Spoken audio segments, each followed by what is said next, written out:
Okay.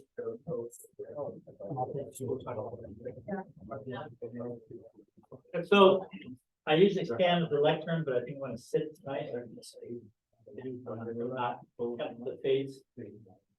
But I talked about what happened to me, the guys who were here early, but for the rest of you, I had it's called the SVT. Anybody know about that?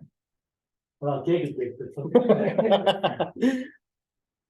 But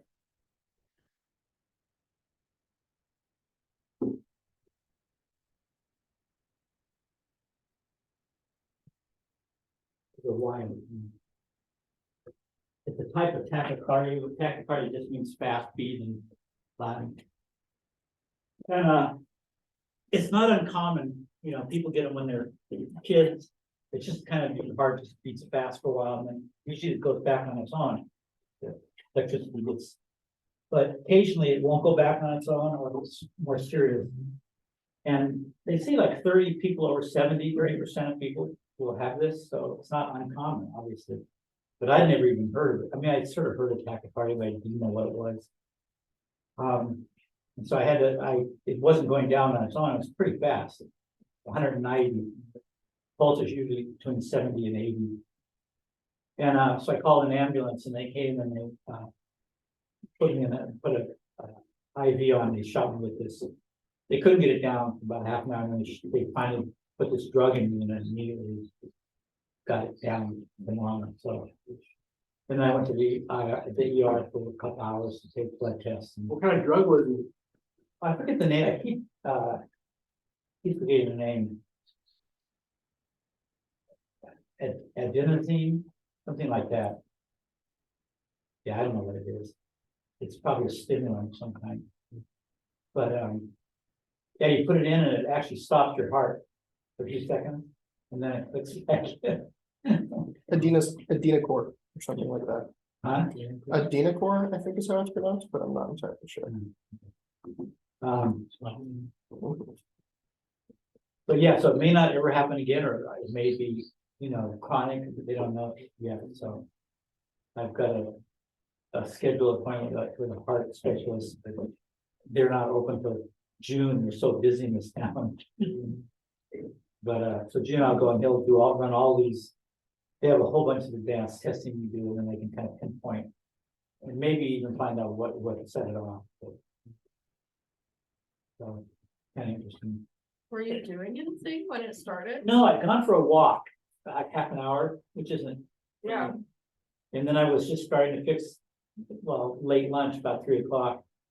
And I was standing in front of the refrigerator. I just got really dizzy, like I was going to pass out. And I never get that busy. I get a little busy once in a while, but never like that. So I went in the living room, sat down, and then I was okay, but I had a headache and kind of a sore throat. I guess this is where your veins are from the heart. And I got clammy. And I thought, oh, this is weird. So, and then I called my wife who's working and said, do I need to call an ambulance? I don't even know what this is, but I feel pretty crappy. And then she said, yeah. So I called, and that was great because she knew they could give me help as soon as I got there, and have her take some time. It was actually the right thing to do. They can they have portable electrocardiogram machines, and they just come in and take an EKG right where you're sitting. And then it tells them everything. You go, yeah, you're coming with us. So I feel okay. I'm a little still a little fragile, I think, but hopefully I'll get stronger. Did they give you any medication? No, well, the heart doctor may put me on some, but I can't do anything until I see him. They have this great operation. They go through a vein in your groin, and they go up to your heart with a little burner, something they can turn on the heat, and they actually burn the electrical wires. This problem is that your heart's got a pacemaker, natural, and it sends electrical current to each of the chambers to beat in succession. And sometimes the wires will grow up in a wrong place, and if it goes in there, then it creates a tachycardia. So they just go in and they just burn those wires out. And you don't have it forever, you don't have it, that's it. And it's, I said, God, that sounds pretty hairy. I said, no, we do it all the time. It's very common and it's pretty foolproof. So they'll probably try some medicine first. And then maybe eventually do that. I don't know. It doesn't sound great, but it's pretty amazing what they can do through the veins, you know? They can put valves in now through your veins. Can you put a valve in a heart? Your vein? That's just incredible. The least invasive, I had a friend who had open heart surgery recently, and they had to crack your ribs and really do a number on his chest and have to get out and at your heart. That's the old way. Everything was done that way. But now with stents, you know, the white, they put things that widen the vessels. They can do all that from, you know, what do you call it? What do you call that? It's just amazing. Heart science is unbelievable. Okay, so we've got to shift a little gears because I missed last week, right? So we're going to do last week's lesson tonight. And then I can't be here next week, not because of my heart, but because of prior engagement I had. So I'm going to email you the lesson. Now, all your emails should, I think, are okay. If you don't get this from me by Sunday, you know, email me and say didn't get it, and I'll just send it to you directly. But I think I've got all you in the group email. It's going to be questions about what we go over tonight. I'm going to have you look at a couple of YouTubes that aren't very long on Simpson Strong Tide. Ask you some questions on that. And I think that's about it. I've got to give them some of it. And then you'll have till the next few days after the next class, because it would have been, it's what you would do for that class instead of that class. So you can do it any time. But it'll be, you know, probably take a few hours if you're in class. And then you could, I'm going to grade it too, so you can do it, you know, don't be half-assed about it. And then send it back to me. Okay? We'll do it that way. I mean, those are subjects that we'll miss because I won't be there or because we're behind because I was out in class. And then after that, we have the final prep. So it's really coming on fast, huh? Okay, so let's let me get my lessons here. So I don't take over too much. Well, I was all stoked about coming last week. It really pissed me off that I got to get. It's been a long time prepping. I go, yeah, we're gonna learn some things this week. And then, well, we can't tell, huh? So first things, get the window handout. Oh, they're up here. Oh. The first thing is the word fenestration. Does anybody know what that means? Heard of that? That's a green building with the note. Yep. Yeah, I would normally have people learn this word, but the building code actually, this is the section in the building code that covers windows and doors.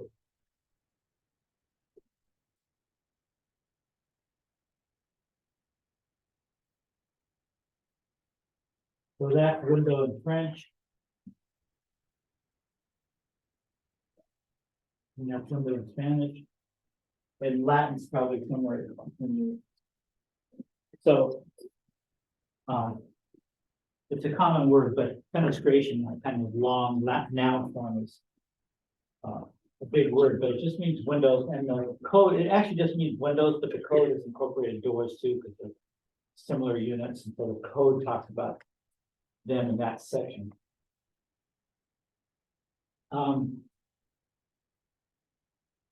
So this has got a lot of information, so get ready, okay? Windows, I'll just read this. Windows are a significant source of transmission, heat loss and transmission heat loss in cold climates, and a significant source of solar gain in temperate and hot climates. Windows that provide natural light, ventilation, and a view of the outdoors. These functions make windows a formidable energy problem.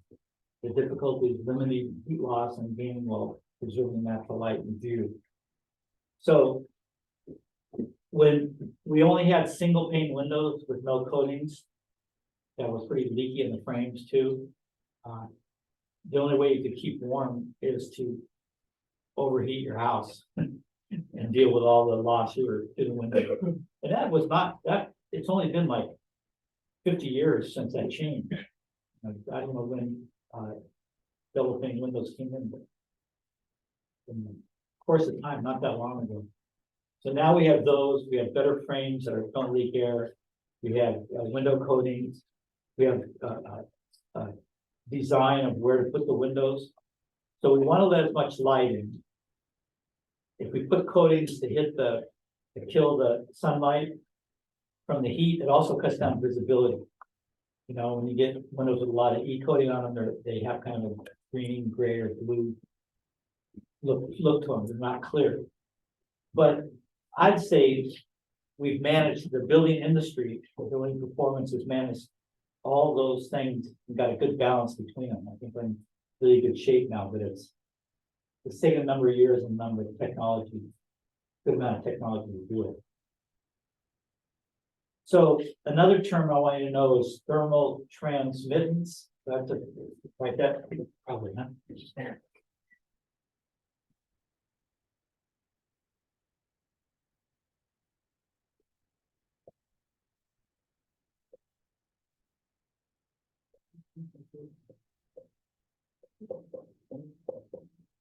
Yeah, it's just from transmit.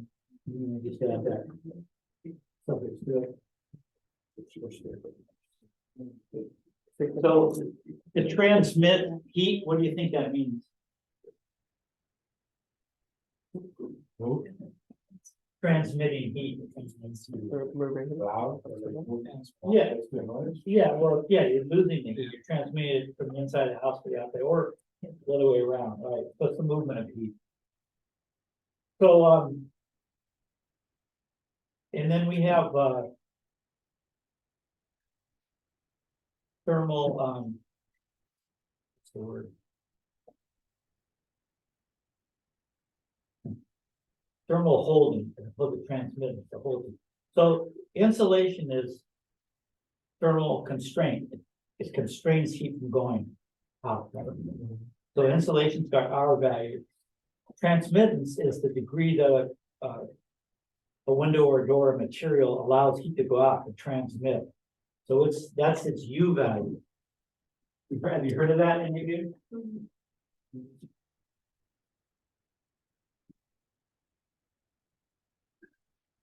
And on one of the sheets we're going to look at, U value equals 1 over R value, or vice versa.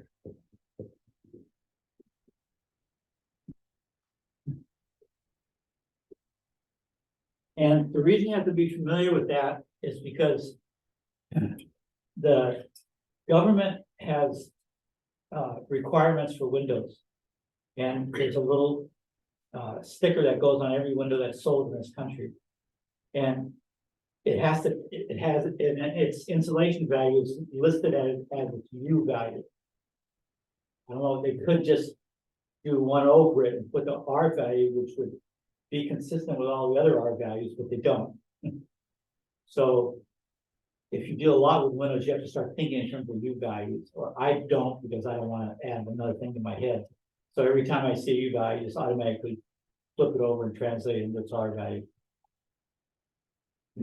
So R values want to go up, right? The higher the insulation. And U values want to go down. They're more insulating if they're a smaller number, because they're the inverse, so that would figure, right?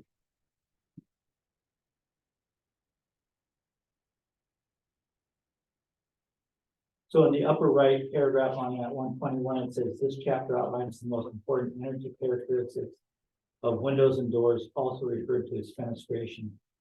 Blah, blah, blah. So it's going to be a lot of graphs and information in this chapter, but look at this first one on this first page.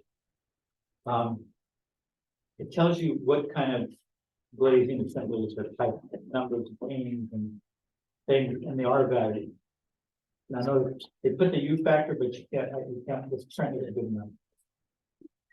The single glass has, we'll just talk about R value now, comparing it to other companies. So what's the minimum requirement for, what's the minimum requirement for a wall? 2x4 wall? What's the minimum insulation requirement? R13, R12. When you get closer. 13? R13. Yeah, I think it's 13. And you get R19. 2x4 is 13. 2 by 4. So a single glass is not even one. So it's 1/13 of the wall, so it's not very insulated, right?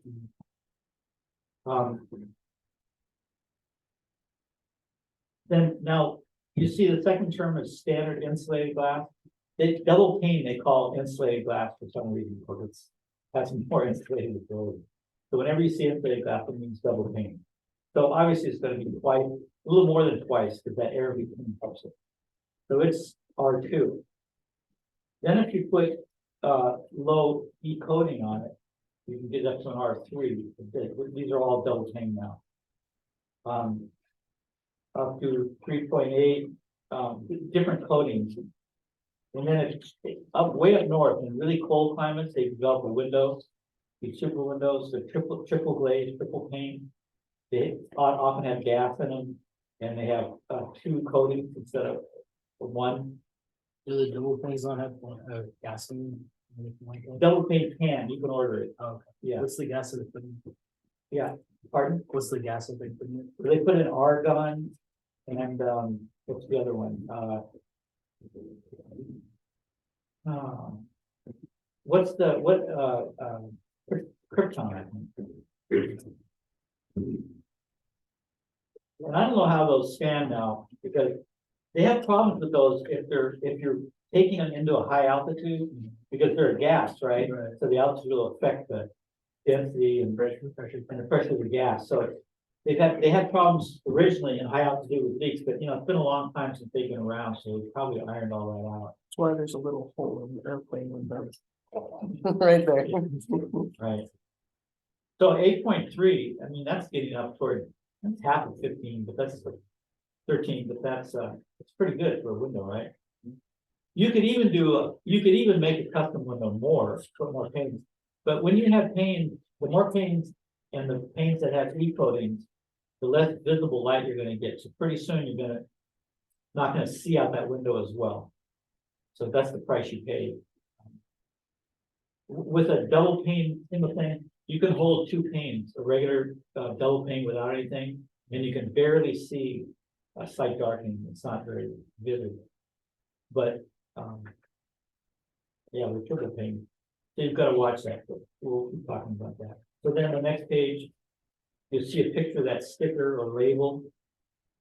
Now, on the there you see in the second paragraph, thermal threat with the U factor. And then down below, they list some government bodies that rate. So the National Fenestration Rating Council, NFRC, is the it's a public-private collaborative, which means private industry does all the research because they're better at it, and then the public uses it as their benchmark. So it's a joint thing, and you'll see on that sticker on the upper left, there's a sun symbol that says National Fenestration Rating Council certified. So they're the ones that certified, and it's on the sticker. ASHRAE also, you'll see, remember we talked about ASHRAE? They're the ones that determine the 3 hurricanes per hour, or American over 3 hours, or 0.35 hurricanes an hour. So they also have calculations about windows. And then Lawrence Berkeley Laboratory. This is a branch of Berkeley up north. It's not, I don't think it's in Berkeley, in Livermore. And they do a lot of research on windows. So it's good to know about those 3 groups. So the sticker,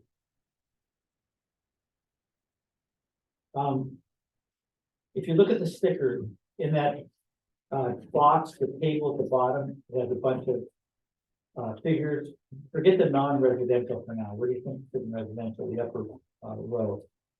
U factor is the first one, right? So that's 0.32, and if you put 1/0.32, you get 3. All right, Just about. so that's got an R value of 3, or a U value is 0.32, however you want to look at it. And then it's got this second box says solar heat gain coefficient. Solar heat gain is how much solar heat or infrared, well, they all have a little heat, the infrared rays have the most, how high that is. We'll talk about that more. And then visible transmittance is how much you can see through it. So, and visible transmittance is 0 to 1, I think, and so is solar.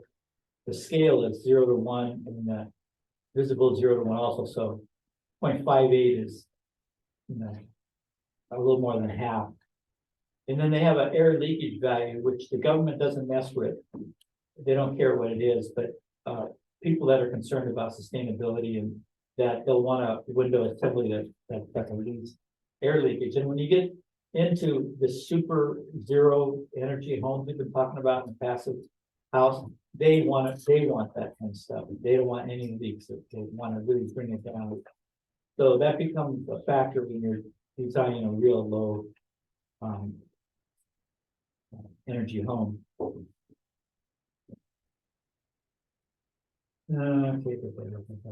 So technically, the U factor of the window is measured in 3 areas. They measure the frame of the glass, and they measure the outside edge of the glass, and measure the center of the glass on average. So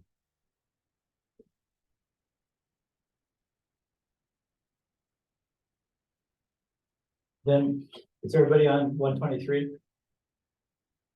Okay. Then halfway down it says solar heat gain coefficient. That was that second box on the sticker. That's the ratio of solar heat passing through the glass to solar heat. I'm sorry, it's not, I said it was a 1 to 10 scale. It's not, 0 to 1 scale. It's not. It's the ratio of solar heat passing through the glass to the solar heat falling on the glass. So some of the solar heat hits the glass and gets reflected back. So they take the ratio of the, so 0.58 would be a little more than half of that light would actually get through the window. Well, it's still a 0 to 1, isn't it? Yeah. If it was 1, it would be all the light went through, which would be impossible, but that's their scale. And if it was 0, none of the light would be going through. That's interesting. Single pane glass has a solar heat gain coefficient of 0.87.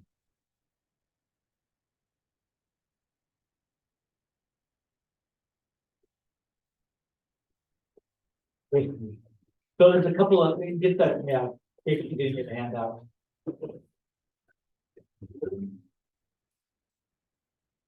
And we're doing the window one.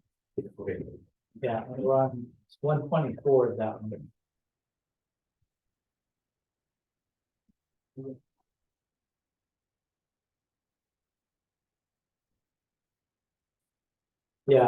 Yeah, skip that picture. It's really too hard there. It's too much stuff in it. But visible transmittance down below it, VT, measures how much visible light is emitted by the window. So if on the test I'm asking you questions about the quality of the window, you'll find it on these first 2 pages here, right? So if I'm asking that visible transmittance, you'll find it there.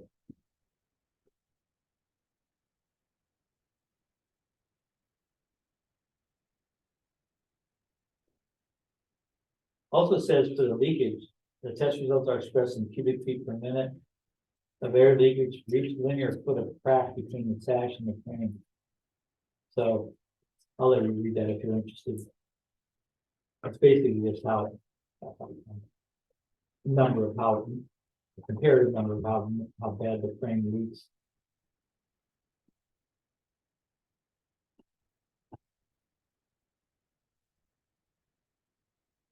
Now on 120, what is it? 5, the next page. The top, it says the NFRC air leakage rating list, CFM per square foot of window service area And then skip down, casement and awning windows have compression weather stripping, which is more effective than felt weather stripping of sliding windows. If we have a cross slider or a vertical double hung slider, they have to use a certain kind of weather stripping, and it's not as effective as the ones where you crank out the casement windows.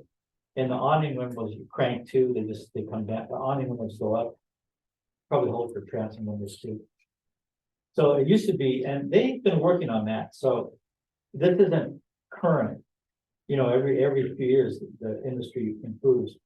I think they've got most of I think the windows are pretty much closer together now because they've improved the weather stripping. They figured out ways to make it. But before it was like everyone did basement because they just get closed up tighter.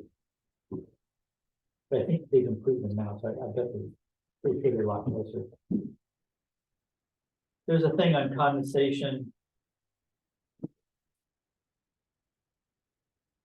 Yeah, a lot of people think that's leaks in the window, that they have condensate on them.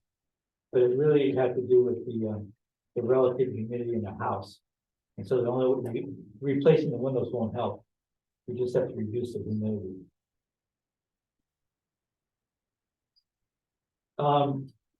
There's a picture on that page, lower right, that I want you to know about, and there's a bunch of, it's the same information that's given in a lot of places, but this will be the first time. So that this is a double pane insulated window, yeah. And so it's outdoors, so it's outdoors on the right.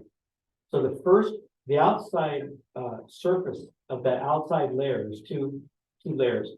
The outside surface is designated as one. And the inside behind it, through the glass, is 2. And then the inside of the back one facing the front is 3. And then the back outside one is 4.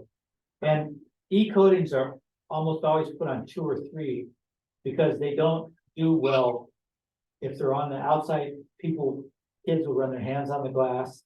Weather can get to it on the outside.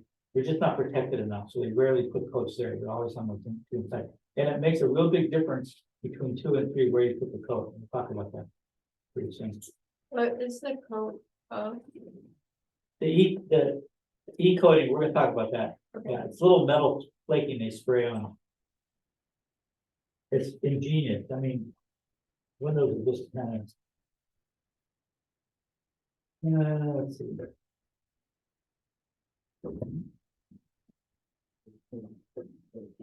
So 127 for that, the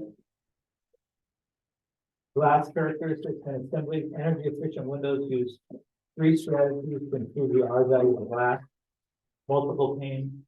So you can't even buy a single pane glass anywhere.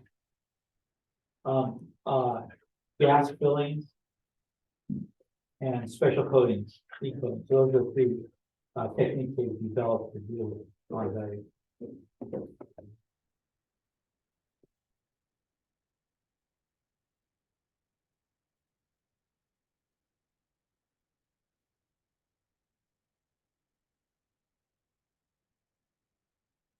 Then at the bottom, it talks about E-coatings. Low E-coatings come in 2 varieties: soft coats and hard coats. And they're slightly different material.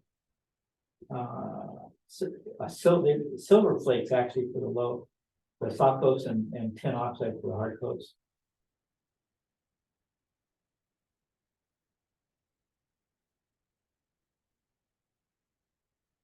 Gases like carbon dioxide and argon. I've heard of krypton too, but maybe which have a higher R value than air. Fill the space between panes and some high-tech windows. Carbon dioxide and argon is on the upper right on 127. Way more than air. The greater weight of these gases reduces convection between the glass panes.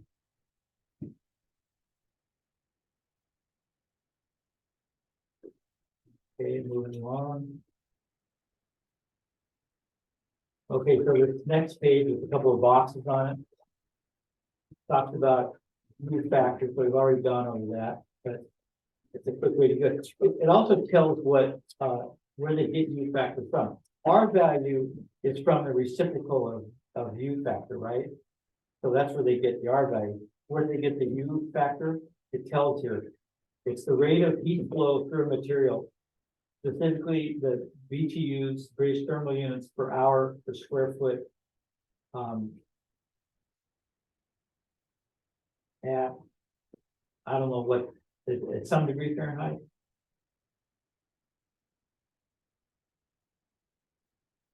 Yeah, anyway, that's what they're measuring. So the U factor has a, actual material value based on BTUs.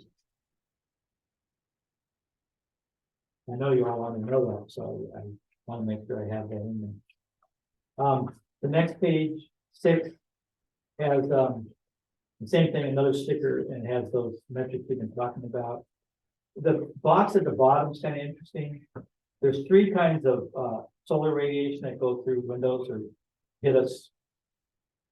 One's UV, one's visible light, and one's infrared. So visible light is not the biggest. Infrared is actually a bigger percentage, and ultraviolet is the smallest. And heat gain counts for all of those. The other 2 have a little bit of heat, but not nearly as much as infrared. So, electromagnetic radiation, everything's a frequency of energy, and visible spectrum is a very small one. You see it there. It's not really very clear, but it tells you the wavelengths as you can read them in there. Then at the bottom, it defines them: ultraviolet and visible radiation shorter than violet light on the visible spectrum. It gives the wavelengths. Then comes visible, and comes infrared. Except the greater wavelengths. All these wavelengths bring heat.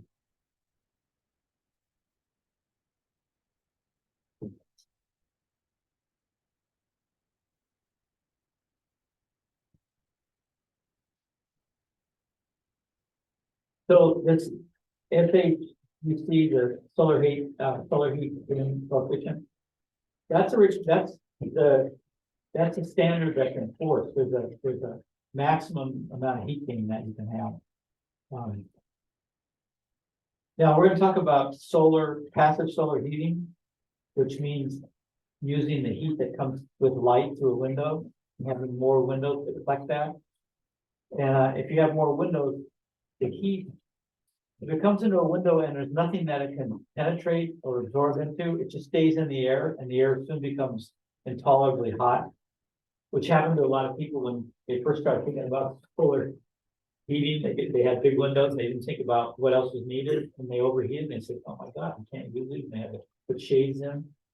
And then we figured out that there has to be mass around that absorbs the heat, and then that keeps everything warm, and then eventually it leaves that mass.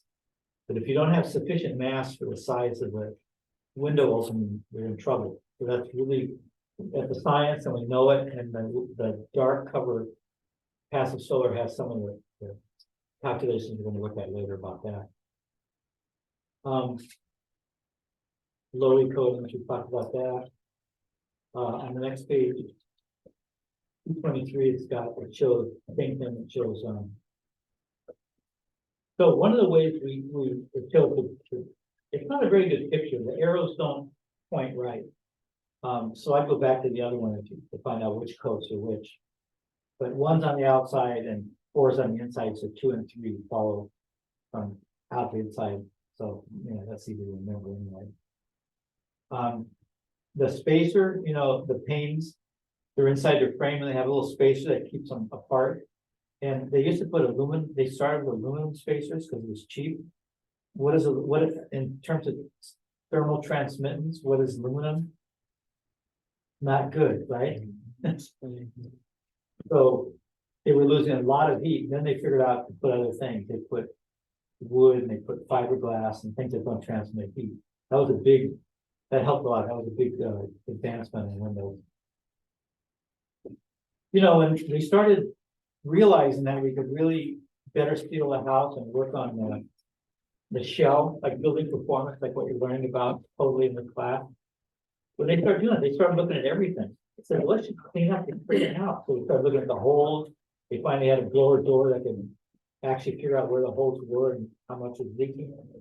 Then they went to windows. That was the next in line. They're like, well, what's wrong with these windows? First of all, everybody knows there's grass around the windows, so they knew they were leaking. And the frames, they weren't insulated around the side, so they start taking care of that. They start making foam insulation, spray foam insulation that you could do it with. And just systematically, the technology started ticking off all the problems with, you know, unsustainable homes. And it's just been great. I mean, the stuff they've done has been unbelievable. So they got the windows and they said, well, you know, God, we've got so many parts in here that are just thermal bridges because they're made out of metal. And so that we can take care of. We can make we can, what's the word? Machine, we can do better machinery, what's the word for, what is the machinist do? Anybody? Work on metals, it's old spherical. Yeah, then we can machine the window better, make it fit better, you know, it wasn't tight, it was kind of sloppy, it was more like carpentry rather than machine work. And they said, oh no, we can machine these better, make the fits better, no less leakage, so we did that. This on page 2.2, they had an inside shade, and that didn't go anywhere, because I don't think we can get them anymore. They had double pane that had little insulation balls at the bottom, you know, that you couldn't see, and then at night you would press a button, a switch, and it would blow those little insulation balls up into the window, so it covered the whole window. So it had little styrofoam insulation balls across the window. They had too many problems. A lot of stuff was too gimmicky and they had problems with it. Great idea though, right? You got a double pane, you got a space there, it's not doing anything. Hey, let's see if we get something in there so that, you know, you don't have room to have a solid thing, but you can throw little insulation balls in there and blow them into place. Put a shade in there. They all had to be electric because, you know, you couldn't have a draw string going to the glass or that would be defeat the purpose. So mostly things were electric and they just had windows with them. Problems with them is electricity, electrical connections would go bad, they were stuck with no window, you know, a blocked window or whatever. So they just went back to tinting and gas and making better windows. So these bottom pictures show solar heat, visible light coming through a window. And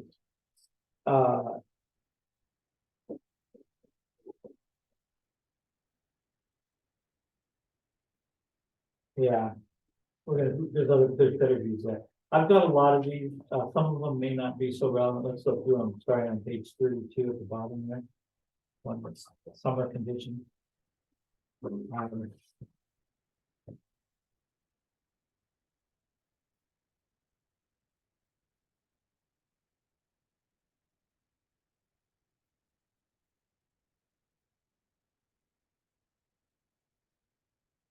So on this bottom one, what says winter and summer comparison, the outside's on the left. It's kind of hard to tell. But, well, you can tell by the temperature. When it's winter and 40 degrees out, you put the coating on what number is that? 3? The inside of the inside glass. So that keeps the heat from going out because it reflects against that coating, comes back. And in the summer, the heat's coming from the outside and it's reflected back from that same coating. So summer and winter they have down pretty well. It's just if you want passive solar heating, that becomes a problem because you want to let in more heat, and that could be overheating. So there's a special way of thinking about that. If we look at it in a second. Yeah.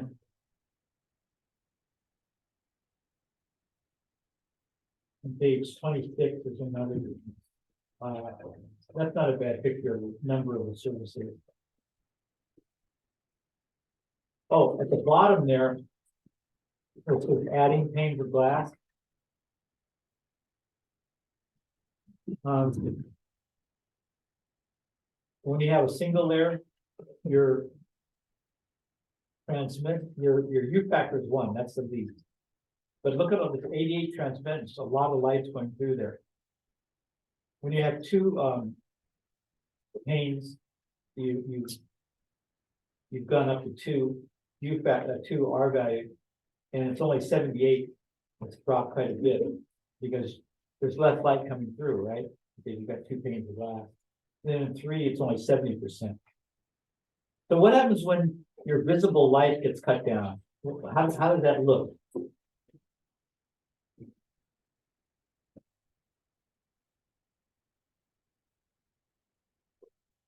Like looking through a tinted window like Yeah. in a car. Yeah, it looks like looking through a tent window, exactly.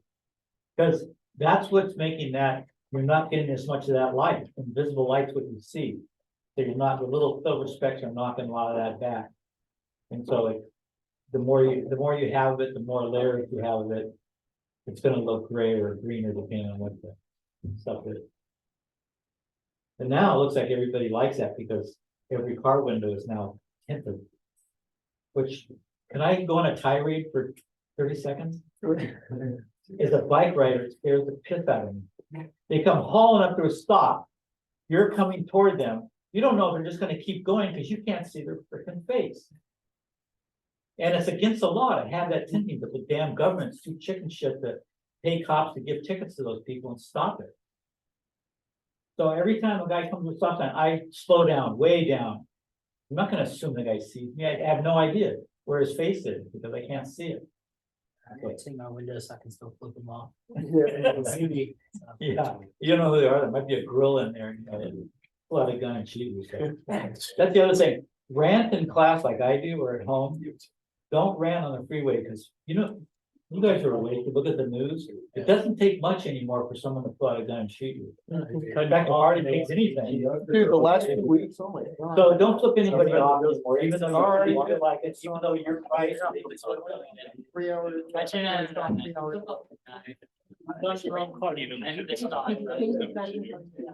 So they, I don't mind that. Rest of the windows being tinted. Or, in New Mexico, I used to live in New Mexico, now we're probably all tinted there, but they have a lot of, things that put on the window with the screens or tinting that's just temporary, right? That's the way to do it. Okay, last thing, 28 on this. Emissivity. So low E means emissivity, the weird word. Let's see, measure the ability of the surface to radiate. So if you have emissive glass, it means it's got a coating that will radiate the light back or reflect the light.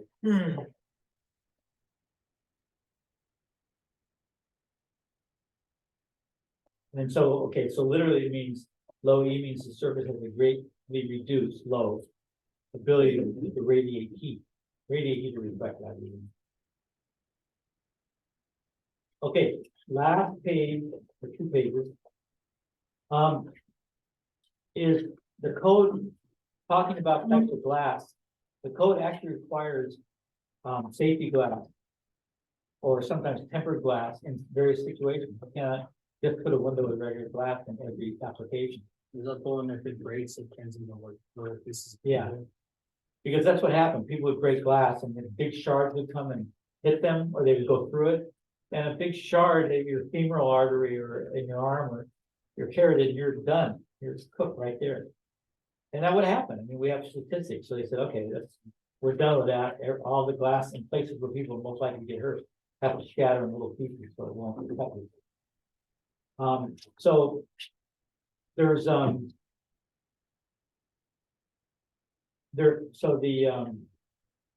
first one's not about glass. It's about the size of the escape window. Well, let's look at that one first. You also have to have a certain minimum size window in any place where you sleep or any place where you rest. And if it's the bedroom, you're sleeping, so that has to have a window that you can get out in case of a fire. there's a fire in the rest of the house, you don't wanna run through the house to get out the door, you wanna go out your window. So any room, the library would be the same thing, any room that's a place where you might be there doing something and a fire breaks out in the main part of the house, you have to be able to get out of that room. So, that's called egress, and it has to be 20 inches wide and 24 inches high and 44 inches maximally. If it's too high from the bottom, little kids and shorter people can't climb up out of it, so those are really strict things. Also for, I guess, the fire to get in is also important. They're wearing such uniforms, so they're never getting them like that. The fire is about 3 feet wide, and like 2 feet. Yeah, okay. Safety glass, certain situation, side lights, you know how doors used to have side lights? It's not in vogue now, but you'll see it in older houses, next to the door have glass, little thin glass pieces. Those have to be safety glass. Windows within 24 inches of the door. So any window within 2 feet of the door has to have safety glass.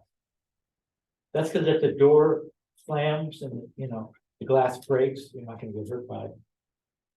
I suppose that's why. Any glass less than 18 inches from the floor.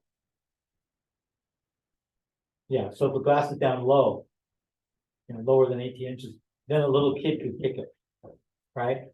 Or an animal could bounce against it. So those have to be safety glass. Sliding glass doors have to be safety glass. Bath and shower enclosures, obviously. I ran straight into. And then there's for tempered glass, which is a type of safety glass. There's some other restrictions. Walkways, windows within 36 inches of a walkway. A lot of us have walkways next to our house, through the yard, or maybe the fence is there and there's a walkway, and then the fence or windows are there. So if those windows are within 3 feet of that walkway, they need to be safety glass too. I'm sure that's never enforced. That's too common of a situation. Maybe now it would be because you usually don't build so close in older houses that have stuff in there next to the neighbor. Okay, so that's good to know. If you're ordering windows for a job or your own house, make sure you consult this, right? Because you don't want to order the wrong window, have to fill it out. Okay, and then the back of that page, it has some nice definitions of everything we've been talking about. So on the final, that might be a good place to consult. Last page, you know, windows are with shading, which is part comfort and part stopping heat that heats your house up. And so you can also do it with shading mechanisms and not the windows themselves. So this just shows you a lot of things, a lot of types of things people use, awnings and pergolas and porches to keep the sun from getting in. And then the back page has a tubular skylight, you know, polar tube, tubular daylighting device on plans. I remember I had a set of plans we were looking at in the class, and it had TDD in an arrow, and I said, "Who knows what a TDD is?" Everyone's going, "Oh," I didn't know what it was. And then somewhere somebody found a corner tubular daylight device. So everybody calls them solar tubes except for. And then there's another form of cooling, and that is having a thermal chimney, having some kind of open area at the top. What do they call those things? What's the name for that? And that lets air out. Okay. So I want to show you a short video on flashing a window. And then we're going to go out and play with flashing just minimally because I'm not up to it. And I'm just going to show you some things. A lot of you probably already flashed windows. There's still a controversy about the right way to do it. I can't believe it. And in fact, they've changed recently, and it was a question I always had. I always wondered why they did it the old way, and they're now doing it a better way. So let me show you that. This video is pretty and then we'll have a break, right?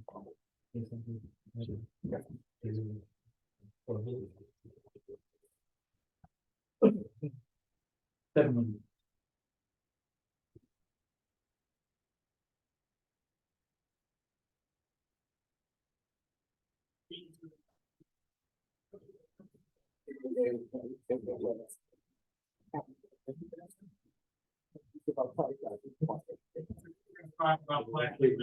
No.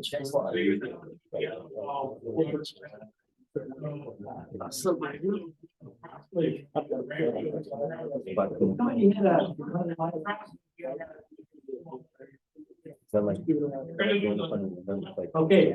Now, one of the really important things is how we cut the tie back. This has changed. So That's moving in. there used to be a upside down hourglass or cocktail glass. So the top was straight across, the middle went 2/3 down, and then it went in a triangle. For a long time, that was the standard. This guy, it's changed. So he's gonna cut the tie back. It's really important because, you know, in a water plane, right? The plane that keeps the water, the water in your house, everything's gotta be lapped, top over the next one down, like siding. You've got a lot of layers now. You've got Tyvek, you've got the wrap itself. And so you gotta make sure you do all that right, or you're gonna have a possibility of leaks. So watch how he, Letter I, that's the top. so it's an eye now instead of a cocktail glass, Straight across. Back in the middle of the window, all the way down. straight down. Then at the bottom of the window, you're gonna come straight across. We want it exposed to the window sill, so we put on our flex strap on the sill of the window. The old way, when they cut it an hourglass, that bottom piece was a triangle and it went over the wood. But you're putting things on the wood like flex flash, and so it's not sticking to the actual wood, it's sticking to the Tyvek. So I always thought that was stupid. I wonder why they did it, but it was the way, but when I look at this, I thought, oh, okay, they changed that. So it sticks directly to the wood, great adhesion. Now take a little seam tape. Gonna fasten this. Wrap around to the inside.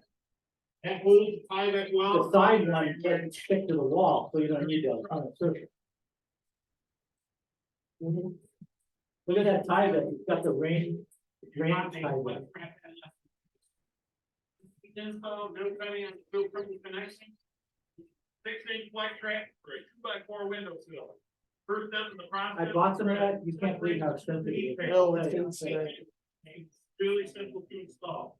Wider portion goes onto the sill, narrow So portion. it's got split backing, they really engineered it well. Hold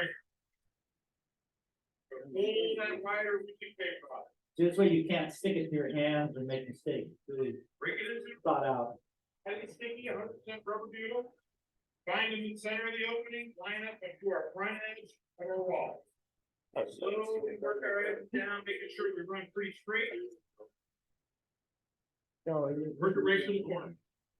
So they're still flashing bent over. It's just the Our fold piece is has to been the front. cut 1 foot larger than the window opening. We want 6 inches going up each crinkle for water drainage. Well, actually, it's determined. Yeah. Go ahead. Paper and not the typical other flashings out there. You don't have to cut that sill triple connection. Yeah. Yeah, because it's. Making it faster, better, So, less chance of water to leak. you just bend it over. We're gonna go out, anybody who hasn't done that, we're gonna go out. And So you don't have to do it. then I'll go to the next corner. When you did it, you got one of those rolls. Flex roll, you don't like it. We're carrying it all the way around. Like that. One piece install. You just need- So that's a good invention. That's one of those inventions that's really worthwhile. Get full adhesion. Roll it. Get it ordered. Triple connection. We also scan. Yeah, you get- Mostly. fun. You have to, we'll still can in clashing, if you go to the 2x plastic tape. 4-inch, 6, 9, 12-inch for different widths, different openings. That's 100% rubber butyl. And here's the window, self-filling one down, move it to the wall, stick it. All right, next we're gonna install a window. Got our opening cut. Got our flex wrap down in the sill, we got our head flex cut. And so we can integrate the window into the type. You wanna make sure everything's properly signaled, again, starting at the bottom of the window, So we cut little slips so we can wrap it up, either till that before.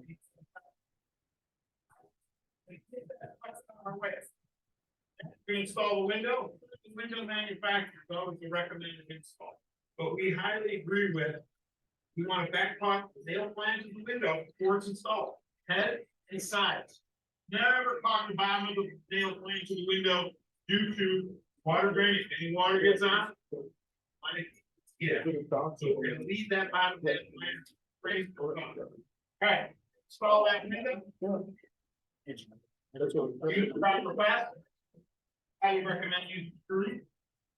One level, alright, we're ready to go, we're gonna flash that window.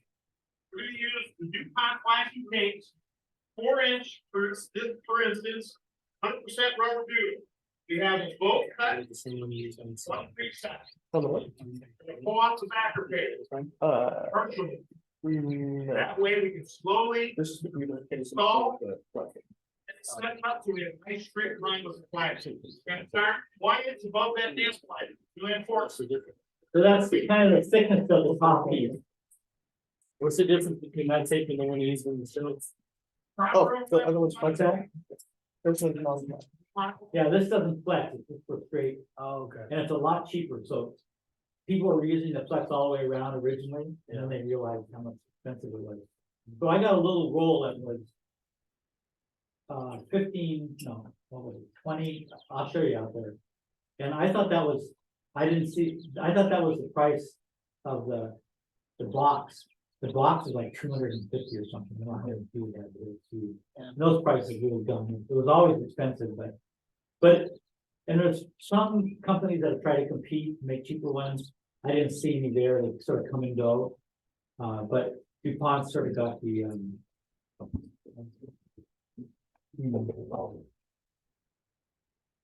the lead on that. And everybody gets it, but the fact that you don't have to cut, you just have to cut the straight ones, you know, and they would just leak, there's no way to do it. This is an infinitely better thing, so. You know, if you have just that one piece a foot longer than the windows, all the bottoms of the windows, that's how much total we need. You know, it's a lot of money, but considering you want to go back and deal with leaks and problems, it's totally good. I wish they wouldn't, screw us with the price like they do, but.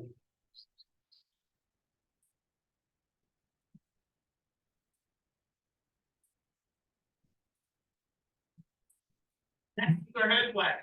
Head flat. 12 inches longer than the window, so you want to have proper rope lines again. Proper line. Going side of the plastic on either side, the proper drain. He's lip syncing that one. No. He could be. So you're part two. Step, gear roll. That gear roll. Don't have enough pressure on, gear roller does. Gear roller will. We need bigger forms, Megan. Oh, We didn't have one. Would be the. Like Rob was saying. They don't have a lot of bigger wheel. You know. Yeah, see, no. Progression. Raining away from the window. And you got your cage. Private space. You're gonna 3-inch again, because we're going over drainage. To our lower portion. This way we're gonna block air. Bulk water. He's not gonna get on a chair and carry with his mouth. He can't reach it, he's gotta use his knife. And then our 245. Come on. Come on, show us how you read it. Make sure we have full adhesion on that as well. You're done. Okay, let's go outside and we'll sit for minutes. Walk around with this stuff for a few minutes and then we'll get started.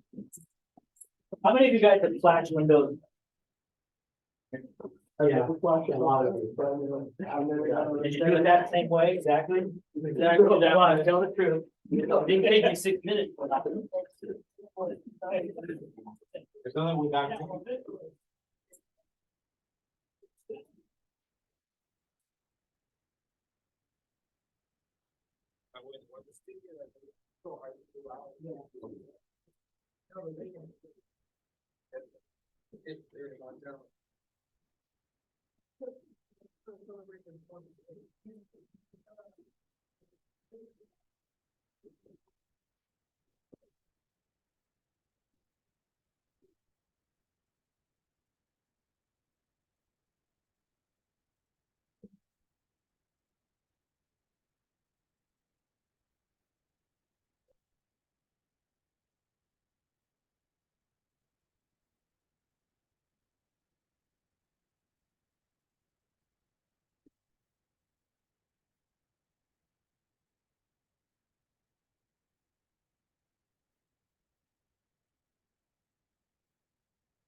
Oh, no, nothing.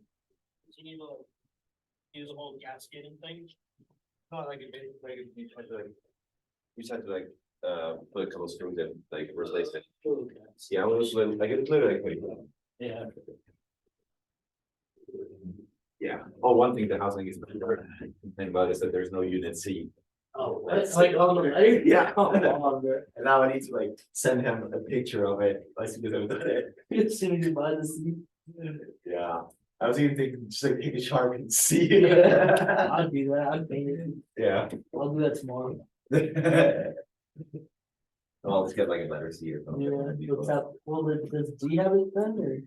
I think so, I didn't know, I didn't see that one. but the thing is like, as soon as you know like where you live, that's where you live, Yeah, like, but I guess it's from mail, but they have like a mailbox down, like, the mailbox is lettered, so if you Yeah. know you're in C, right, that's the door. yeah, So I have it. Cause what, is it 2 units or how many 4? there's 4 units of on the So one upstairs, downstairs, And then 2 on the back. back. Yeah.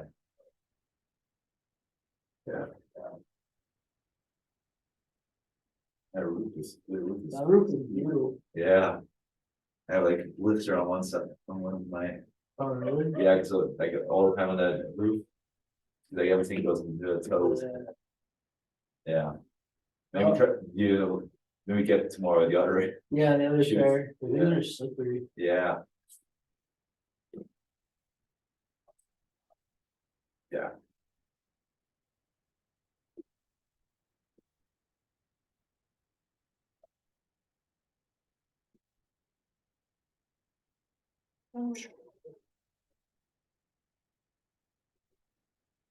oh yeah.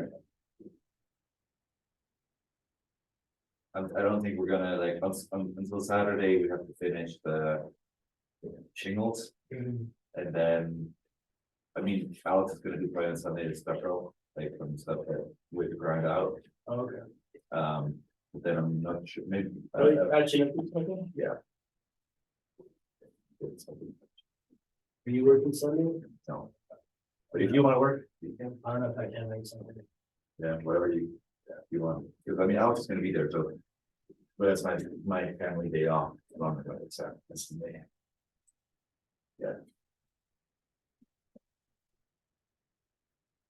It's over the drive, dead quiet, I think. Yeah, I died a little bit. Hey, Jacob, are you graduating this semester? Graduated this semester yesterday. Yeah, hey, Are you going to the ceremony? You see down right after you. Ceremony, Yeah, on the 19th, I'm planning on it. May 19th? Yeah, May 19th. Is it At Bio on- Stadium? Yes, I guess I'll go. yeah. I only go if someone graduated. Is that the stadium that's on the main campus? Yeah. Yeah, they've opened up, happening on sales like 2 weeks ago. It's a pain in the ass for me though, because we have to sit for hours, I know. all through all the speeches and, Yeah, Oh my god, I mean, I wanna go just for the sake of, oh yeah, no, it's worth going. But at the same time, it's like, man, I'm gonna have to go through this one more time after. There was a, thing, there was a day my sister was graduating high school. And I moved from junior high to high school, but they hold the whole graduation from junior high thing. And, my cousin was graduating from UCSB. So I went to 3 graduations in one day. And I swear, if I hear pomp and circumstance one more time, I might cry. That's a lot. That's a lot. I think it's Evan's graduating too. Evan's graduating too, but I'm not sure if he's going to the same way. Well, he's getting his degree. I'm not sure if he's leaving SBCC yet. Where is he today? I don't know.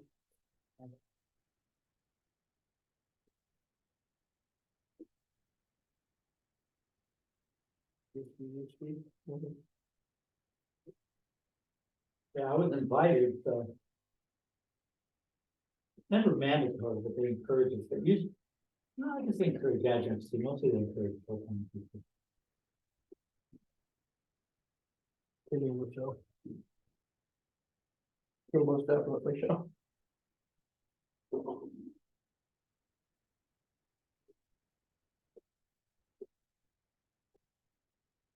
Yeah, I had a problem when I applied for my certification. Cause I was missing 115. Cause in high school, I dual enrolled for it, but my teacher had listed 114 instead of 115. When he told me to write out the paperwork for 14, so I had 114 twice. So I waived it with Timmy.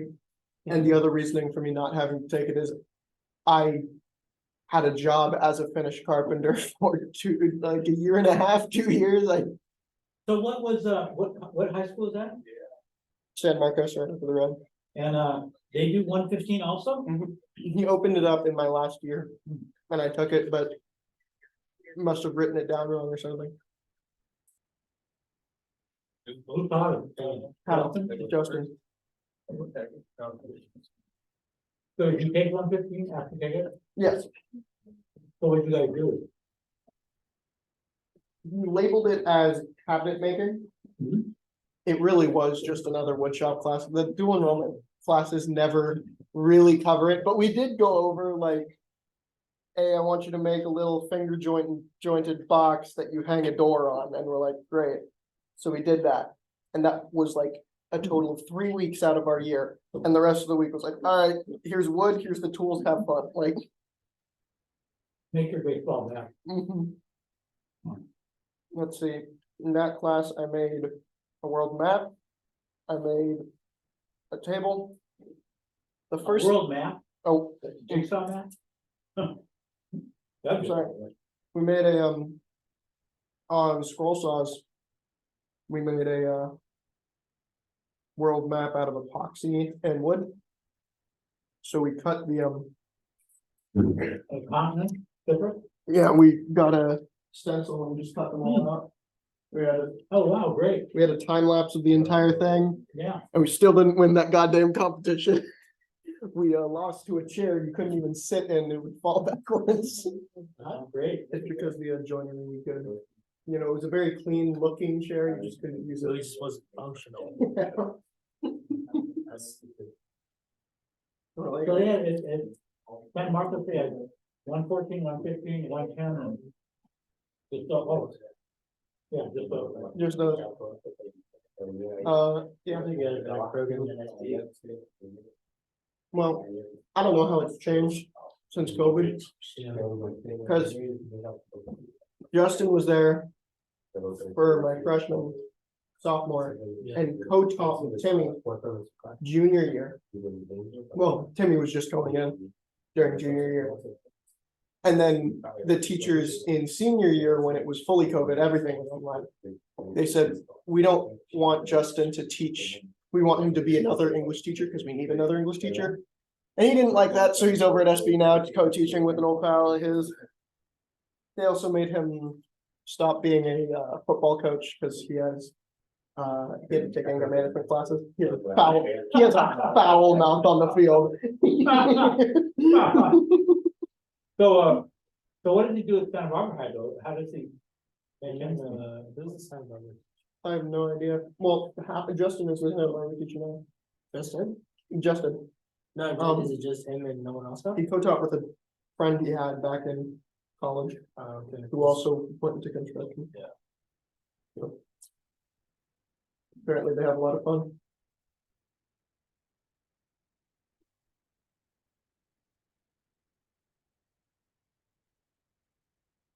Hmm. I should give that thing to Justin, that little world map.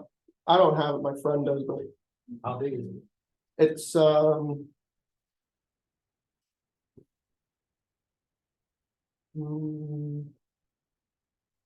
2.5 foot diameter, give it, or not diameter, radius, give or take. It was pretty big. We were kind of crazy when we decided to do it, and we had to dump, $200 worth of epoxy into it. Yeah, Yeah, epoxy can get Two- expensive really fast. well, because it was like, we got the, the gallon of hardener and, epoxy. And it was $100 per gallon, 2 gallons total, that was an investment, but we had a lot of fun. Only Did you guys like put up the money yourself? because we wanted to do it. So how accurate was it? How accurate was it? Pretty damn accurate. I mean.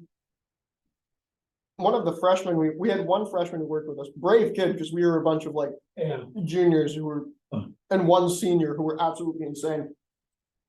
His dad worked at a blueprint drafting place. So to be able to get all of those on one giant, like, circular stencil that we put down on a piece of wood, or we put a bunch of woods together, cut them out with an X-Acto knife. He used his dad's blueprint Oh, yeah. Oh, printer and Oh. printed it out. oh, wow. It was super nice. We almost lost New Zealand when cutting it into a circle. I mean, New Zealand was just off the edge right there. We were close. I had the easiest, second easiest one, Australia and part of Asia. Africa was the easiest one. Mhm.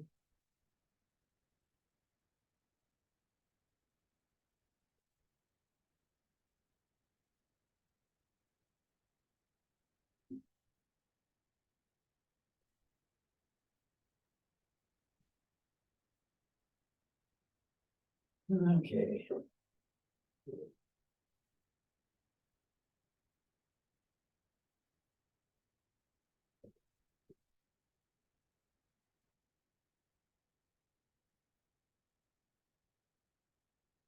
I guess I'll get everybody that was here last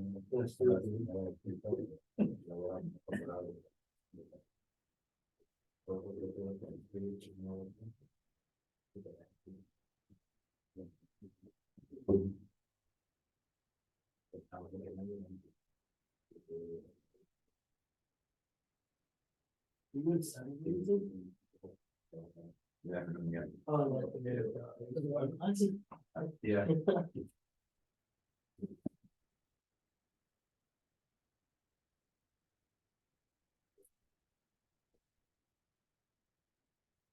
Marco's here, right? Yeah.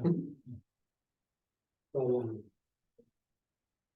with you? Yeah. Yeah. So did you fully get that tattooed on the line? Oh, we're testing that. Yes. Didn't you get the kind that disappeared for a while and you got that? Oh, I had no idea. I thought he just caught it. I know.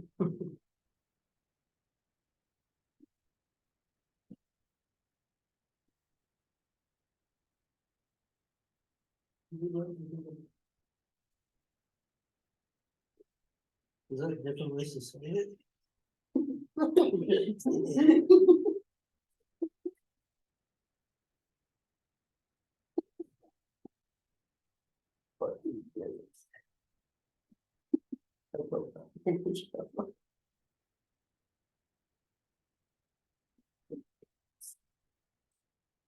Take a journey. I have it City on- bond. and then, oh, I think of the future. Yeah. I'll probably take it up at 6 seconds, but like. They have to balance my. I understand.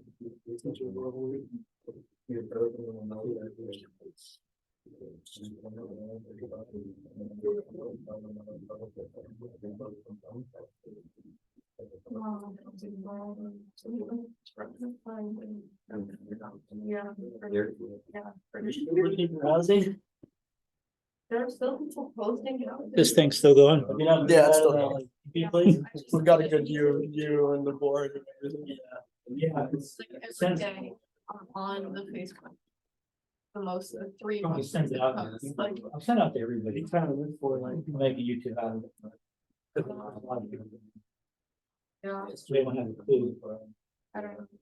I mean, a lot of us yesterday weren't sure if it was gonna be happening, right? Like, we were worried, we were like, Yeah. he's Patrick, okay. You called Timmy. I called Timmy. He was worried. Yeah. Is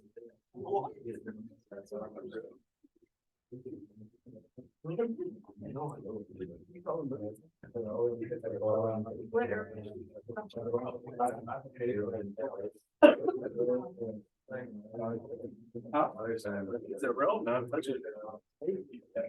Maybe they're online. So,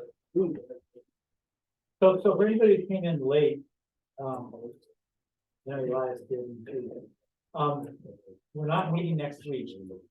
And I'm gonna send you in the next couple of days, the assignment. That will take place of the class. You can do it at home. It'll be due probably the Friday after that. After next Friday, not tomorrow. And it'll be questions on stuff we learned tonight. And then there'll be I'm gonna have you look at a couple of YouTube. On two on Simpson Strong Tide. And they look like.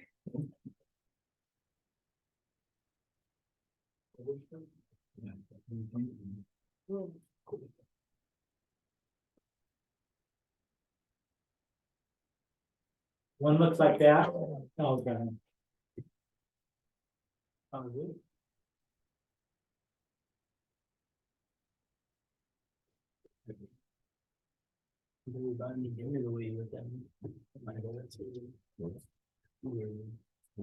Well, anyway, I'll give you the, I'll give you how to find it on, when on the email I send you.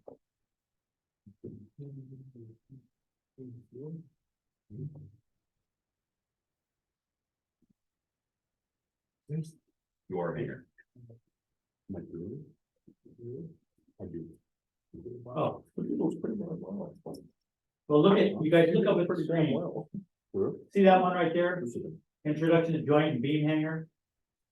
The guy, just fix on that image, and then this one here, connector installation, basic connector installation. I'll give you how to find those, but those are what the two you're gonna look at. Not very long. Yeah. And then we're gonna discuss, passive solar heating, now, but before I show you that, I want to show you some of the things on daylighting. Now, did we see daylighting in one of the, somewhere we were talking about it? Anybody remember? Okay, well, it's just using natural light to light up the house. And it's more than just having more windows, the way you rearrange the rooms and the kind of division, you know, you can use glass and opaque, translucent glass. Different ways to keep light constant around home, because it's healthier to have light and you don't use as much electricity for lighting. We'll look at a short, it's only a 7-minute. Listen, you're young, just platform. I need a secret. I'll do it free. Just like that. Pretty good. Hi, Eric here with Vision 49 Workshop. Today I want to do a short course on the sorrow of life. And it begins with a little bit of a history lesson. In 1915, the 38-story Equitable Building in New York City was the largest office building in the world. It contained 1.2 million square feet of office space. So. You see this in. Buildings in the 40s and 50s. Where they have a lot of, you know, they're not just. Squarish or rectangularish, but they actually have. You know, the wall, the facade goes, you know. Steps in and out, so they can have more windows. They did that so they get more sunlight in those. That was really the nature of buildings back then, but then we started building with big skyscrapers with its glass walls, and that took over the design. But these older buildings actually had a lot more, you can see the surfaces there. Come on. and consume nearly every available square foot of its delineated lot. It casts an equally large shadow on its neighborhood in lower Manhattan. Its construction inspired the enactment of the city's 1916 zoning resolution, which was designed to preserve access to light and air at the street level. The resolution. You can imagine how hard that is in New York City. With buildings on the outer walls. And we go- So they had this for a while, they had a Many of the iconic plan that how they could build it buildings. underscored the importance that access to daylight. It probably went out the window after a in while. Cities, the individual buildings that make up those cities, and more broadly, sensible building design. Okay. With an increasing focus on sustainable design practices, the smart use of natural daylight in our homes is no longer a luxury. Okay, see that, those light patterns, those are kind of cool, huh? So, I mean, they add texture and a little more interest to an interior. And the architect Frank Lloyd Wright, if we had time, I'd bring it, but if you take Green Building, I'll show you next. I'm not sure. He had a lot of clear stories and places where let light in, and he had often put carved shapes in the windows and it would project carved light on that. And all throughout his houses, you could think he's dying, just a way of interior design that lighting. It was really nice, and we've lost that for a while after him. He was the main person did it, but it looks like it's coming back from this. At the heart of any good daylight strategy is a concept of borrowed light. The capture of light falling on the exterior of a home and transporting it to the spaces where it's needed. The sun delivers an incredible amount of light energy to us each day. To get an idea of just how much, it helps to understand the standard by which we use to measure light intensity, the foot candle. Light from a full moon is roughly 1 foot candle, while the sun's illuminance on a cloudless day is roughly 10,000 foot candles. Of course, 10,000? clouds and the filtering effects of glass can reduce the actual amount of light that reaches the interiors of our homes by some 50 to 90%. But 1,000 to 5,000 foot candles is still an amazing amount of light, given that we only need around 35 foot candles to comfortably read by. Harnessing this light energy isn't as simple as placing a window on an exterior wall. Interior rooms without access So to this the has got exterior glass wall on or the- spaces oriented in a way that restricts access to adequate daylight are common problems, each with a unique solution. Here's a look at some of those solutions. Walls. Interior walls built to collect and disperse light rather than restrict it are one solution. The wall shown here gathers indirect light from an adjacent light-filled bathroom and capitalizes on the reflective nature of the bath's wall surfaces to diffuse it into the bedroom. Clear glass will transmit the greatest amount of light into adjacent spaces. And because the glass here is positioned above eye level, the bath remains private and sound isolated. The white walls of the same bathroom act as the indirect light source. for So the here's nearby that bedroom. window here. Bright neutral colors. Look at work the well lights for coming in, indirect bouncing off borrowed all the lighting walls. strategy. Good solar exposure is borrowed by the bedroom simply via the glazed upper wall. Because translucent materials reflect, absorb, and scatter light, they make great walls for borrowing light. The degree of translucency will affect just how much light is scattered. The effect is similar to obscuring direct sight, but preserving the passage of daylight. Diffused light is comfortable and limits eye strain. Translucency can be achieved in a variety of ways. Glass can be sandblasted or acid etched. It can also be textured or laminated. With laminated glass, a plastic interlayer lends a translucent effect similar to that created by sandblasting, Look at that but shower. without the marking characteristics. It's just- There are applied films It's in the room. as well. Full plate glass walls offer auditory but not visual privacy. With limited access to exterior window space, they're an obvious choice. The perceived dimensions of our rooms are naturally increased when we use the borrowed light concept. This means it works particularly well for spaces with floor area constraints. In this project, the concept of borrowed light has been applied to the overall ordering That's not system. much privacy with that. There's a line in the order of solid and void, Okay, and it offers plenty of light for bedroom space. That The is pattern of for glazed walls is a single couple, that's what. Not was created for the sketch by the architect. Finger painted. With feeling and clarity to take advantage of reflected light. Just grab from the two entire notes, space. Stairs. Another option and an efficient vehicle for borrowing light in a home is the stairway. It's a natural conduit for illuminating and often light starved lower level. If the stair can be positioned to capture and reflect light from above by either fully glazing it or using a skylight, it's even more effective. The combination of glass guard and white walls has made this stairway a light source for the surrounding rooms. A solid wall used here would have changed the space dramatically. Interior windows. Whether they're clear or frosted, the There are plenty of functional incentives to borrow light using interior windows. The ones here bring in light from the adjacent living area while preserving the nursery's acoustical privacy.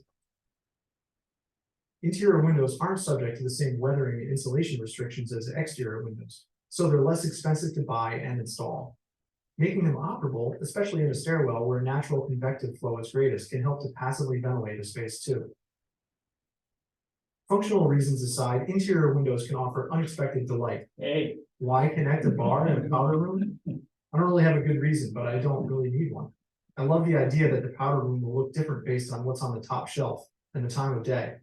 In the bar too, the differences that the powder room renders to its backsplash can be appreciated. It's these connections that make architecture interesting. Making spaces doesn't always have to make sense, functionally or otherwise. Skylights. Because the sky dome above is a giant light source, it's hard to find a more efficient means for borrowing light here than the skylight. On tight urban lots, a skylight can be used in conjunction with an interior atrium or light well and be surrounded by reflective walls to increase its efficiency.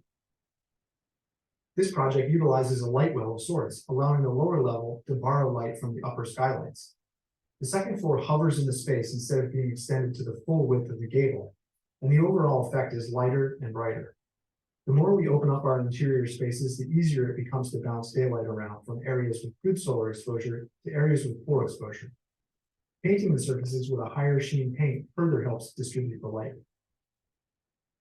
This luminous shower is an example of how a light well and skylight can transform a tight space into a pleasant one. Additions to existing structures often compromise the amount of daylight the original building receives. Not here, though. The skylight ensures that the existing home this is the borrows old daylight. outside wall, the new addition, they put a skylight right. at the Transoms. entrance. Similar in concept to the ideas seen in the first images, a glass transom extends the dimension of the space and We're all introduces light to a room elementary without schools had compromising its transoms. privacy. Didn't they? Light tubes. A simple technology, solar tubes channel light to where it's needed using highly reflective, flexible tubing. They're especially effective in private spaces or spaces where a lot of glass isn't desirable. Although short tubes are used in this project, concept is similar. 6 large tubes light this otherwise dark space, a bold and considered element. This choice of multiple solar tubes rather than a single one not only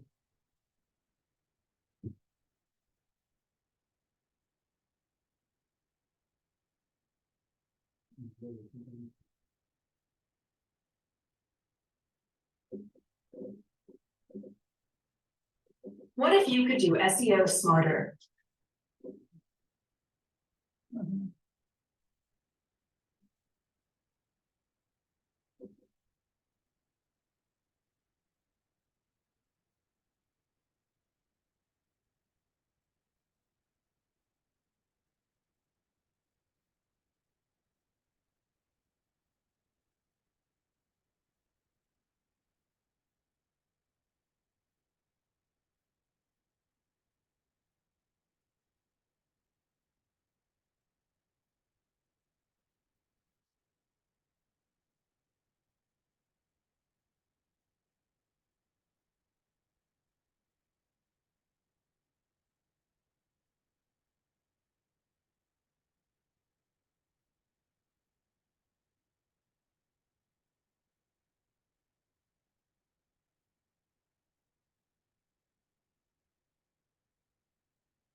A solar tube daylighting system uses natural light to brighten your home. It's also more affordable than a traditional skylight and takes only 2 hours to install. It captures sunlight through a patented dome, transfers it into your home's interior, and transforms your rooms into brighter, more beautiful spaces. Learn why a solar tube daylighting system is one of the quickest, easiest, and best home improvements you can make. It's just a perfect community. Those are pretty cool. They really do. I have a film on sustainable schools and it has a whole hallway. Every, I don't know, 4 feet, 6 feet, there's a solar tube. Lights up the wall. It looks like lights like that. Pretty cool. Okay. Likely. So, let's look at this one first. Yeah.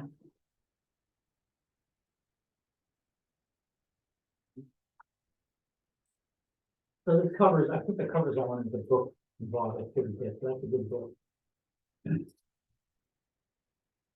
So, go to the page 97 in this. And you'll see the top picture, they've got what's called a clear story, that's a good term to know too, the story. That little upper along the edge of the ceiling, and they have windows, it's called, spelled there, called a clear story, yeah? Some of the cathedrals would have built to have those. So that lets sun in much further to the back wall than the routine than just the front window, right? That's a good way to get a lot of that done. And you can see the floor map, it's absorbing now. This house below got a couple of clear stories like that. That's, remember I told you that split roof, where they don't really meet together at the peak, but they're offset. That's a very beachy look. A lot of, you go to the mesa here, you see a lot of those designs. For some reason, California beach homes got into that. And then go to page 100.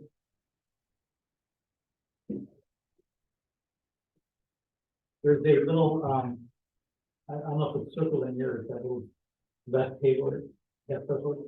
Yeah, Okay. So if you just have, you know, you're not looking at passive solar, but you want to put windows, you can't have more than 7 to 12% of the floor area in that room in windows. If it's any more than that, it'll make that room too hot. In north facing and east facing, it's 4%, no more than 4%. So it's less, and you guys know in Santa Barbara, the east facing, well, that's west facing. The west facing no more than 2%, but that afternoon sun is even hotter. But we're looking at passive solar heating, so we want to make it bigger. So if you turn to page 102,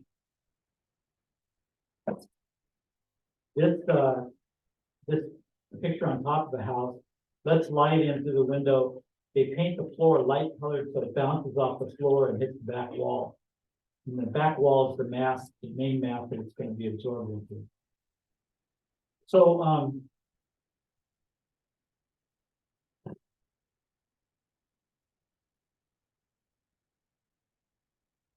yeah, go to the next page, 103.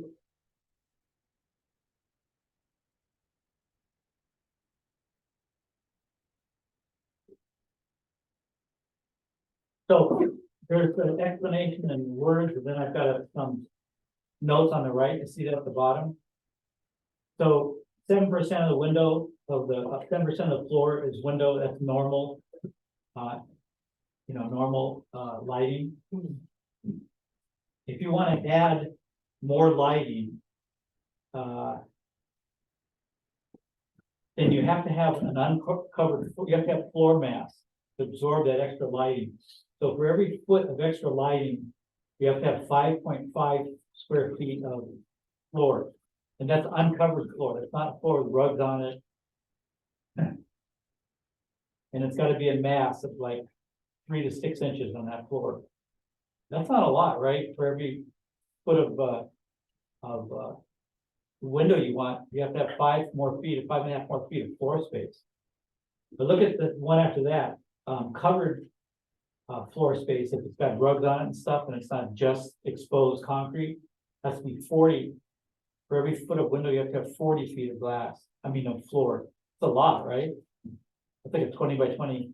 I mean, what is that? A 4 by 10 area of floor bigger. And then the last one, if you're gonna if you just have walls, like on the picture we just saw, where the light's reflected or hits actually concrete walls, you have to have 8.3 feet of wall. So these things are very restricted. If you go to 104, it's got the same thing I just said, and put another way. So the first arrow, the sun's coming through to that floor, and for every 1 foot of window, you have to have 5.5. See, there's a colon there. So 1 for every 5.5, you read that. And then if it's going to uncovered floor. I mean, covered floor or unlit floor, they call it, either where it doesn't hit it directly or it's covered with something. You have to have 40 feet for to put a window. And if it's gonna be something that bounces, it's gonna directly hit those back wall, 8.3 feet. Then it gives a problem on that, we won't save time, won't go through that, how to figure that. But they've got this down to a science now, and, you won't overheat if you stick with those. It's pretty important because you don't want ambient heat being that hot, it would be sweltering in the house. So you've gotta have math. And, you know, there's probably, if you look in the, internet, there's probably 100 designs of how you can make a mass wall that looks nice, whether it's stone or brick or concrete that's painted, there's a number of ways, but. Okay, now let's look at this one. So this is heating with the sun, right? So you're avoiding having to use combustible materials and fossil fuels for heating because you can get it from the sun. So if you want to get it from the sun, you have to make sure the ratios are like this, right? So a lot of times when they build houses where they're going to try to use sunlight for most of the heat, they'll build them long and narrow. So a lot of that side faces the south, right? And then you can cut off, you can divide it up into rooms and things. So this is, these are houses, mostly these are, look like 70 designs, but 70s are really hip. So I was watching TV the other night, and I don't know, Nature or Nova or something had a documentary on this woman named Maria Telkis. Anybody ever heard of her, Dr. Maria Telkis? I'd never heard of her, and I teach this stuff. But apparently she was one of the first people to come to do a solar house, and she worked for MIT. She was a Hungarian immigrant, a doctor, and she worked for MIT with this other guy who was a real jerk. And they did a solar house in 1940, and she wanted to have some kind of thermal mass besides just concrete mass. So she thought of salt, a special kind of salt that absorbed a lot of energy when it changed phase from a liquid to a solid. She knew about this stuff. She was a chemist, I think. And so she had this house full of little areas where these things, the sun would hit these things and store heat. So 1940, it failed after a few years because a lot of the plumbing, corroded. They didn't know how to do it. But the first few years, this family, they invited a family and they showed the family. It was really cool. And they lived in this house. It's pretty ugly, but they didn't need any auxiliary heat. The sun did everything. 1940. 1946, she did the second one. 1948, she did a third one. She also did a 50-foot long solar still. Remember we talked about getting water, not desalinization, but evaporating water. And these still, they're starting to research that all around the world. There's a place in island in Greece that does it. 1948, I think, she had this long, 40-foot long thing and was doing it. So this, because that one house failed, the guy she was working with at MIT had her fired. He was a real asshole, and that was it. Nobody was kind of interested in solar for a while. He said you could never do a complete solar heating. I guess, who was proved wrong. But she started a lot of people, she did a lot of help people at homes across the country do this, so she started going. I'd never even heard of her. But so this has some of the 70s that started picking up again for some reason. People were everywhere building these solar houses. This has some pictures of them. A lot of them have like sunrooms or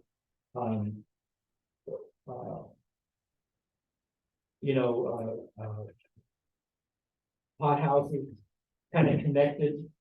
You can just look at some of those pictures. They're really ingenious, and a lot of them really work. I think I talked to you about some of that, didn't I? Nothing. And I went to one in Massachusetts when I lived back in Maine, and I thought he was the first one. This was in 1980.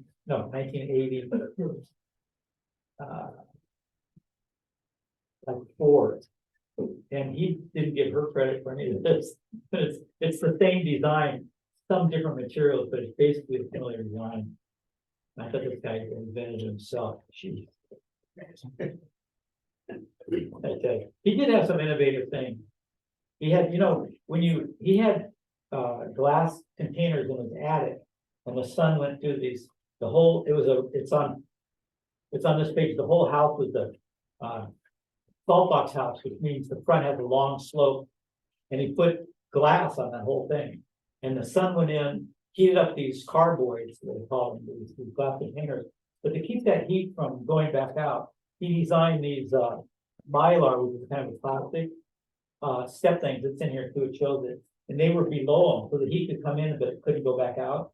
It's pretty ingenious. So that was something he did. And then he fanned the heat with a fan down to the basement, which was full of rock. He didn't like rock, 30 years earlier, 40 years earlier. He didn't think it stored as much. And the guy she was with, the jerk at MIT, liked water. He had these giant, like swimming pools, like tanks in the basement, which are impractical. But anyway, this one, they fan it down to the basement. And then at night, when it starts getting cold, the heat comes up out of the rock. They go through the greenhouse, so it keeps the greenhouse warm, so plants don't freeze at night, goes up into the rest of the house. And I went down to his house and it had been snowing for 2 weeks, or cold, overcast. This was in winter, December.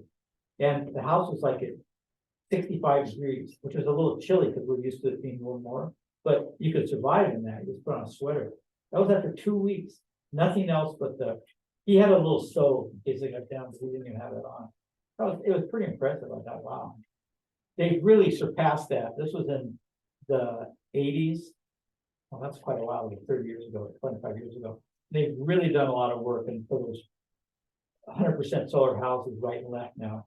And they've combined that with the passive house. But the history is really kind of interesting. It was just a coincidence. I thought it was a show when I heard it. Yeah, that's all for this. Okay, so. Oh, your book. Everybody got your book? Boy, teachers heart stop for 1 week and everything falls apart.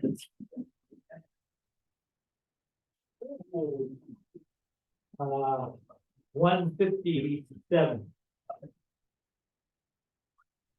I'll let you read it because I'll probably ask you questions on it, so I have to read it.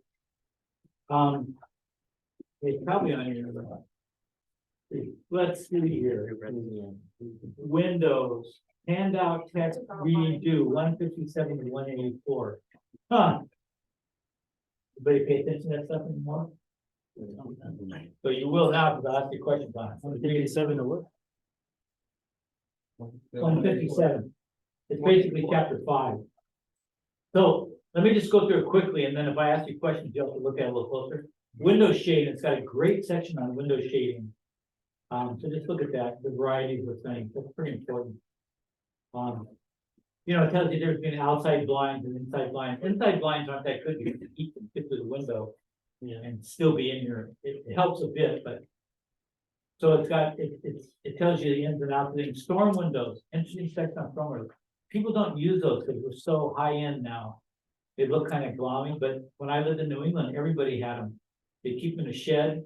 The winter comes, they come out, they screw them onto the wood frame of the window, and it's just kind of another pane of glass. They would have a weather stripping, but it wasn't really great, so it leaked a little, but just enough, just that they had air in there that was being heated, really made the windows a lot more. I think it's a great idea, for old houses where people can't afford to replace the windows. We can get these storms made for pretty cheap, and someone has to put them on and off each year, but. And then there's some stuff that we've already talked about. The section, don't look at the installation thing. For flashing things. The safety glass one's interesting. More or less what we said, I got the information from that, I think. But it goes into a little more detail, that might be interesting for you. Oh, yeah. And then chapter 6. If you look at your syllabus, next week would be mobile homes. Right? That's what I read. So I want you to read chapter 6, mobile home. Chapter. Construction. I actually have. Pick it up, Kevin? Yeah. This, no, 7, this says health and safety. Yeah. Oh, you mean for my assignment? Don't worry about the 7. Okay. I think we've already covered a lot of that. Okay, double. But it's 6, it's not very long, and there's a picture of a trailer. It's impossible to tell what anything is. But you get the idea, you know, there's walls and floors. But there's a basic list of things you can do to make it, a mobile home more comfortable and efficient. And I just want you to get an idea of that. So I'll ask really basic things about that. So I'm gonna send this email out to you. It's stuff I want you to read, and then I'm gonna have questions for a lot of that stuff, and that'll be both the homework assignment and next week's class, because I'm not gonna be here. So don't come here. I'll send it to you in a couple days, so you have all a week and a half to do it. You know. And then when you come back the week after, we'll go through it real quick. And then we'll, you can send it to me if you want, and I can start looking at it before that. Or bring it to class, send it to me if you can. And then the next week after that is final prep. And then after that is final. And then after that is final review. And we're trying ours. Some of you are getting them out of here. That's the whole idea. Been a long haul, huh? You know, I really am proud of you guys and impressed because you're just not going to school like most students. You're working and dealing with families. A lot of you are older and have families, so you're dealing with families and, you know, and working full time and come dragging your sorry asses here at night. And I respect that and I value you guys. You're doing a great job. And whenever someone's at the end or near the end, I really go. I really have a lot of respect for that. So take off, and I will see you in 2 weeks. And I'll send you the stuff.